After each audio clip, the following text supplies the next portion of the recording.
on the road with the Spartans, and he joins us now live from Indianapolis on the eve of the national semis. Casey?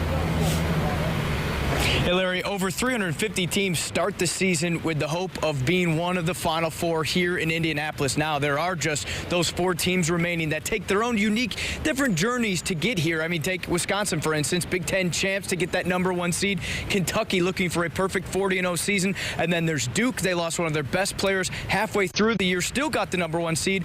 And, of course, Michigan State, the lone 7 seed in the tournament. Well, we all know that they took their own windy path just to get here. But, hey, everyone wants to be here, right? It's the Final Four. I think adversity is what's gotten our team to this point. You know, everybody doesn't get here. I mean, it's a blessing. You know, to be in the situation we're at now is unbelievable. You know, played well enough to obviously get here. You know, and it's been a great ride. Doesn't matter how you get here. We've all had different paths. It's a long road to the Final Four. Well, I slept most of the way down here.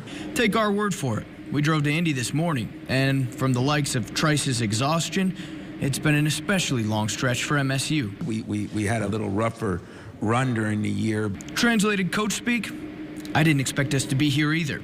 No one really did, especially after losing to Texas Southern. People were questioning whether we were going to get into the tournament. And I think just because of that, we've band together, and I think we're just peaking at the right time. Peaking at the right time might have more to do with that journey within the journey. The one Izzo's forged in Spartan green, loudly on display in March. An expectation to always be at this point.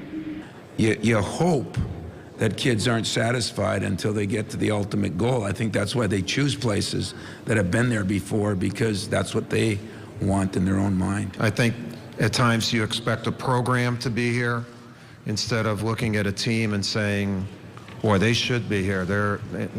But our guys deserve to be here, just like Tom's kids. Now, of course, along the way, along that road, Michigan State and Duke, they did meet on the season. Game #2, the Blue Devils beating the Spartans 81-71 right here, actually, in Indianapolis. But both coaches saying the teams have changed so much, they don't even look back in that game. So much so, Larry, that Coach Krzyzewski's saying he hasn't even watched film on it because these really aren't the same 2 teams. Live in Indianapolis with the Spartans, Casey Jones, 24 Hour News 8. All right, thanks, Case. We'll check back with you later tonight. Meanwhile, the Detroit